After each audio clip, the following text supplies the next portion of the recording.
Over the last few years, we've looked at Electronic Gaming Monthly's reviews in just about every way possible. We've counted down the best and worst games going year by year. We've listed out every Game of the Month winner. We've gone over every single launch game. We've turned their award show into an Oscar-style telecast, and we've even dedicated full episodes to classic franchises like Castlevania and Metroid. But for as exhaustive as we've been, there are two issues that we have yet to talk about. The first is the 1989 Buyer's Guide, which launched February 1989. Only 3 months before the second magazine that we're going to talk about today, Electronic Gaming Monthly's very first issue.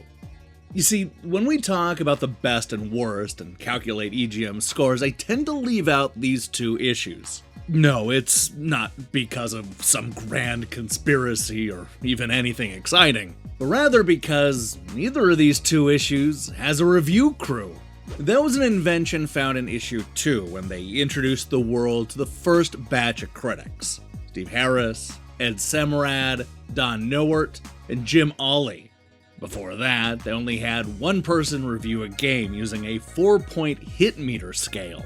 The highest score was a direct hit, followed by just a regular hit, a near hit, and then, I assume, a miss. I have to assume that because EGM abandoned this scoring system before they reviewed a game bad enough to deserve the lowest rating. Because the scoring system was so different from the usual 10-point scale found in later issues, I decided to leave those two magazines out of the EGM Best and Worst series. This decision has haunted me for years, so today I want to focus on the 31 games reviewed using the hit meter. You're going to find that it's a surprisingly varied selection of games, including a few that were for computers. That's right, these EGM issues are so old that it's back before they decided whether they were going to play the field or go steady with consoles. Of course, we all know what they ultimately chose, which makes these PC reviews all the more interesting. But look, that's enough of me setting things up. Let's go ahead and take a look at the games that they reviewed in these first two issues.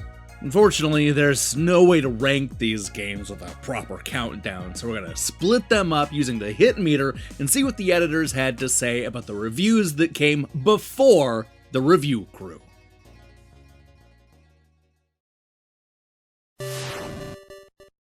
Before we get into the hit meter reviews, let's first take a look at the honorable mentions. These were games the Electronic Gaming Monthly didn't review, but did set aside in their Player's Seal of Approval section in their 1989 Buyer's Guide. These are the mark of excellence, identified as the games which display a superior design and are of the highest quality available. I'm of course talking about games like the overhead shoot-'em-up Iron Tank from SNK for the Nintendo Entertainment System. Speaking of overhead adventures, the NES port of Gauntlet also earned the US National Video Game Team's Seal of Approval. The same goes for Tangen's arcade-faithful port of Pac-Man on the Nintendo Entertainment System.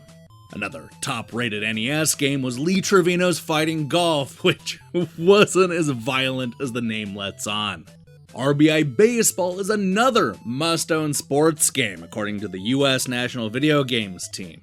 It definitely proved to be popular, going on to spawn 7 sequels and a modern reboot. And finally, we can't ignore Tetris, which EGM named the Game of the Month in their very first issue. Now, before you ask, it was the Tengen version, which they preferred over the one that came out from Nintendo and Bulletproof Software.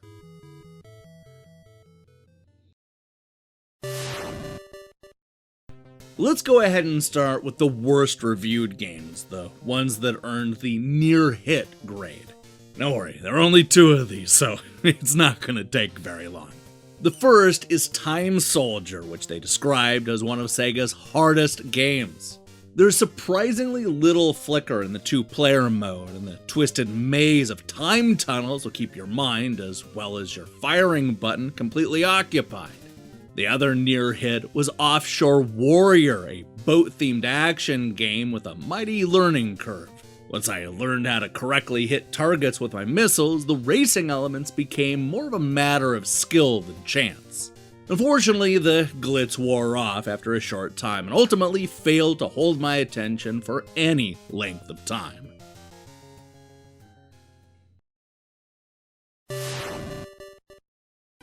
For me, the biggest surprise was discovering that Super Mario Bros. 2 wasn't considered a direct hit by EGM, but rather just a regular old hit, a 3 out of 4 if you will. Jay concluded that he was happily surprised by what he saw. The game was a lot of fun despite the absence of score and times, plenty of warps and lots of bonus secrets. Not only did Super Mario Bros. 2 fall short of the top score, but so did Blaster Master. Steve Rhino explained that this is one of the better games of the year. It has plenty of thrills and more than enough punch to keep even the most seasoned player occupied for some time. Blaster Master has all the addictive qualities of the most popular arcade games and the strategic overtones of blockbuster adventure carts like The Legend of Zelda. Blaster Master is a powerful game that will definitely please. EGM would later go on to give East Book 1 and 2 a perfect 10 out of 10 when it was reviewed on the TurboGrafx, but Book 1 was merely a hit on the Master System. Seasoned players are looking for more than just the simple adventure quest games being offered by the competition. Ys is a great example of how good this category can get and will prove to be challenging to anybody who tries it. Golvellius is one of those hidden Sega gems that people missed because they owned the Nintendo Entertainment System over the Master System. However, when EGM reviewed it, they came away impressed and made a bold prediction. With Wonder Boy and Monsterland, Miracle Warrior, Phantasy Star, and now Golvellius, Sega is going to have a lot of Nintendo players joining the Sega side in order to play the games that aren't available for Nintendo.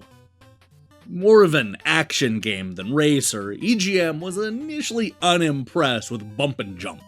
The graphics and sound were adequate, but nothing extraordinary. As I started playing more and more though, the action became more furious and I found myself hooked. I strongly recommend this card for anybody looking for a totally unique challenge. Oh boy, I hope you're ready to hear EGM's thoughts on Double Dragon, because this arcade smash hit is going to show up 3 times on this list.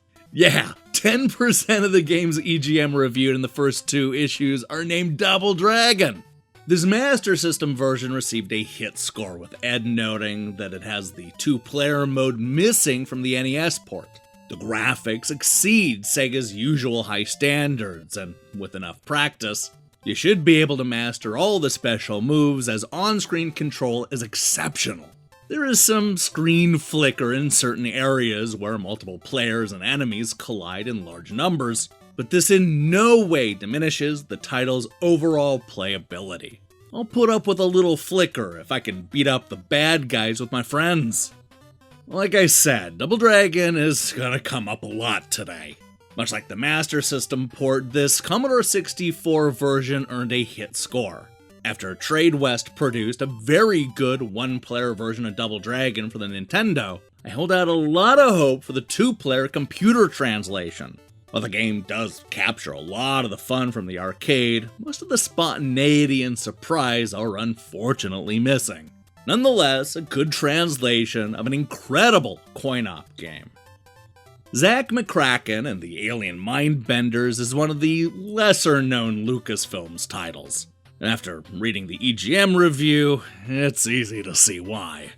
This is both a game of intuitive leaps and grinding logic, but mostly it's a puzzle written and designed with tongue planted firmly in cheek. Zack provides many hours of challenge and enjoyment, but what it really excels at is the ego boost it gives you when you turn off your computer and say to yourself, my, aren't I the clever one? While it didn't go on to spawn a bunch of sequels, Racket Attack is another great 8-bit game from Jaleco. EGM noted that Racket Attack is a great game for those of you who like a constant, fast-paced challenge. It's easy to grasp and doesn't require extraordinary knowledge of tennis to play. I'm not a big fan of the sport, but I found myself satisfyingly addicted to the game's play mechanics. Ultima is one of the few role-playing games reviewed in these two EGM issues.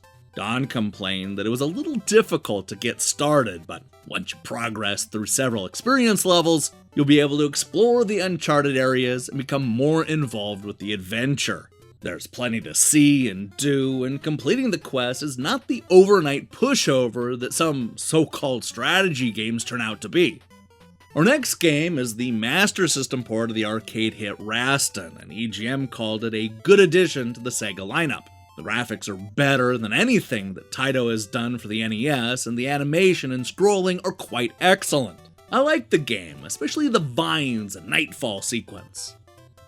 Xenophobe is yet another arcade hit finding a new home on the NES. EGM noted that Xenophobe mildly suffers around the edges, but nevertheless stands as a good original title that has lost very little weight in its trip from arcade hit to home cart. It looks good, it feels good, and it plays good. A confident thumbs up that'll leave fans of the coin-op completely fulfilled. EGM concluded that Seicross isn't an overly complicated game, but it does have enough of those addictive qualities that made it an arcade sleeper that warrants closer inspection. It's not for everyone, and even some shooter fans will be turned off by the intense combination of driving and targeting. But for players like me who are looking for a little extra challenge, Seicross is a welcome introduction from FCI. Rambo III is one of the only light gun games reviewed in this issue, and it fared better than you might expect. One new feature that Rambo does have over the arcade competition is the multi-tiered play mechanics and the save the hostage theme that carries over from round to round. It's a natural fit for a gun game, and with the proper execution, evident here, it makes for a fantastic game. When you look at this footage of Cyborg Hunter, you probably aren't comparing it to Zillion because it's 2022 and nobody remembers Zillion. However, back in 1989, that's all EGM wanted to talk about. Cyborg Hunter can be likened to Zillion in a number of ways, but I believe it's better simply because the action portion of play has a much more definable punch. Cyborg Hunter is a good first effort from Activision and indicates that the company is on the right track to leading the Sega Master System in a better direction. Of all the games EGM tackled before the review crew, it's Crossbow on the Atari 7800 that received the most mixed reception.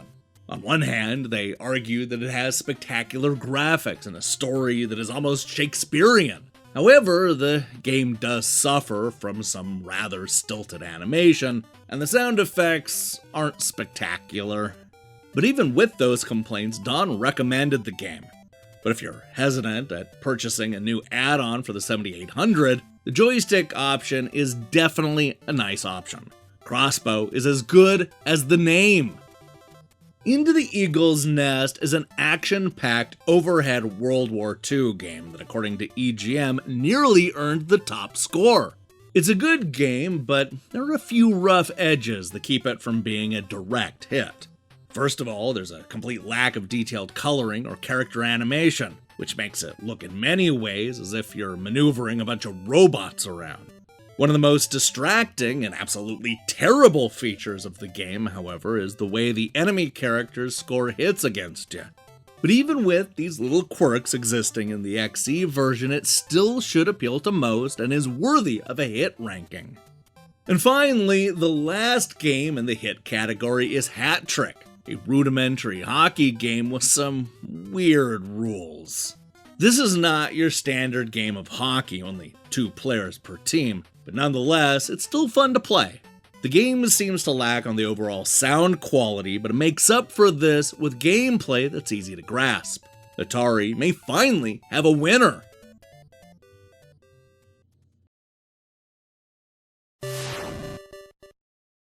When it comes to games that scored a direct hit, you're gonna notice that a lot of them are shoot 'em ups.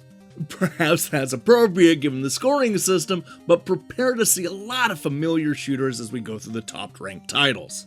R-Type is the first, and as EGM explains, it's clearly the best game ever released for the Sega Master System. Up until now, I thought that Shinobi couldn't be beaten, but nothing available for any system can compare to R-Type. A 10 out of 10 winner that'll be a strong contender for the Game of the Year honors in '89. Another great shooter reviewed in EGM's first issue was Capcom's 1943, which is not the pushover game 1942 was. Even using Turbo plus all the special weapons I could find, it's taken more than a few tries to master this epic shooter. 1943 delivers the goods that all good shoot-'em-ups need: fast action and addictive gameplay.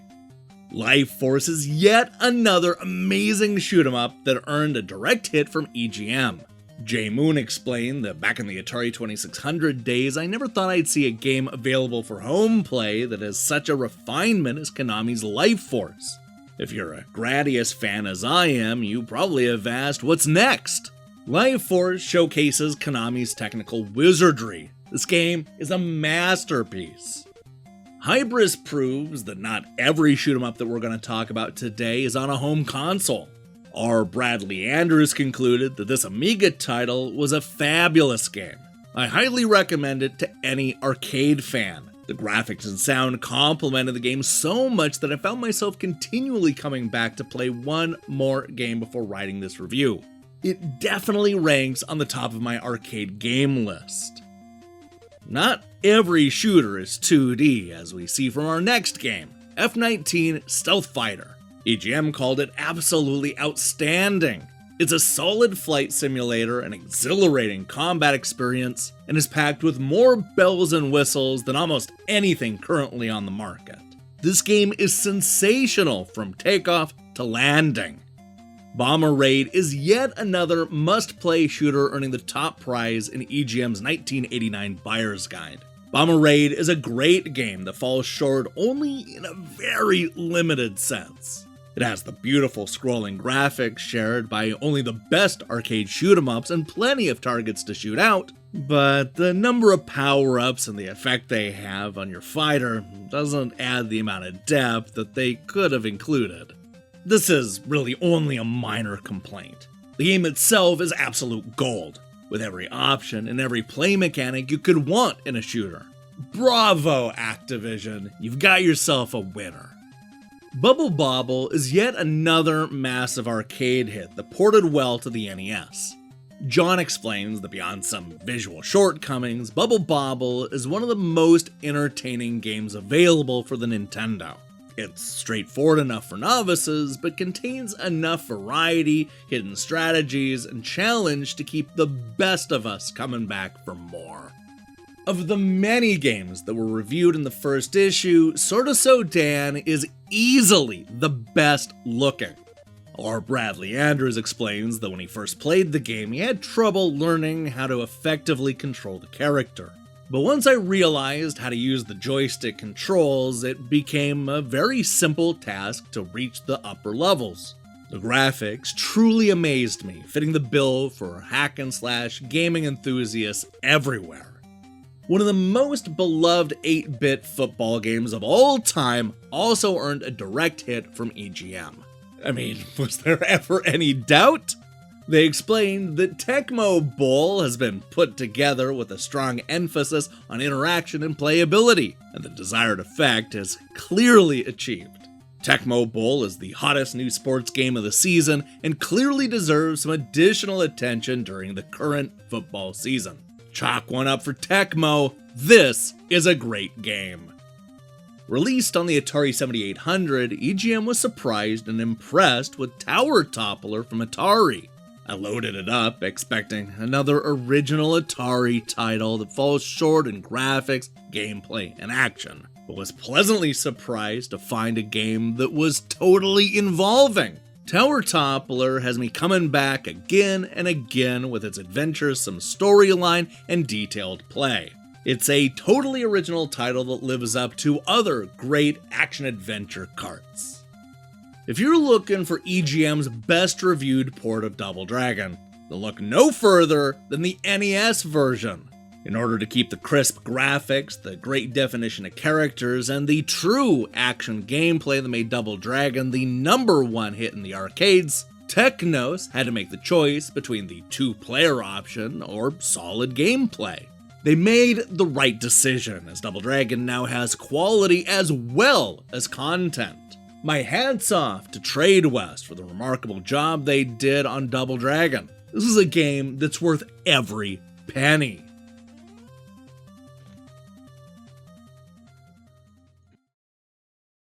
Hey, thanks for watching me break down the reviews from these first 2 EGM issues. I've been meaning to do this for a long time now, so it feels like a weight has been lifted off my back. Oh, by the way, if you liked what you saw here, you should know that we have a ton of EGM-related shows, plus a whole bunch of other magazines, just in case you're not a fan of Electronic Gaming Monthly. You know what? I recommend thumbing through some of our playlists. We have a ton of them. Now, here's the question I have for you. What is your favorite game reviewed in these 2 issues? If we don't count the honorable mentions, there are 31 reviews, including a few real bangers. Let me see your picks in the comments below. In other news, we'll be back later this week with a ninja-themed episode of Game Over, plus reviews and surprises and a whole bunch more. If that sounds good to you, then I strongly recommend you click that subscribe button and support what we're doing here. Until then.